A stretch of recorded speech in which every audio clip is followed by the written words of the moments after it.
Hi everyone, welcome back to a new video on how to log in. In today's video, I will show you how you can download Wise app. Now, if this is something that you want to learn, then make sure to follow all the steps and watch this video till the end. And before we start the video, be sure to subscribe and hit the notification bell in order to get notified for any of our new uploads. Now let's get started.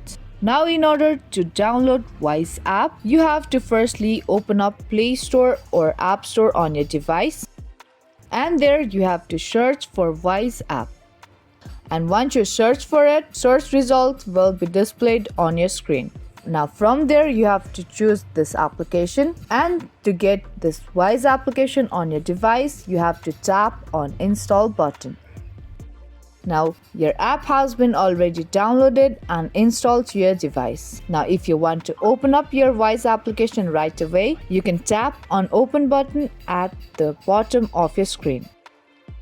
Once you tap on Open button, you will be landed to the home page of Wise application. So that was the quick and easy video on how you can download Wise application. Hope you liked and found this video helpful. If you did, make sure to subscribe, share and give this video a big thumbs up. I will be back with more videos like this. Thank you for watching.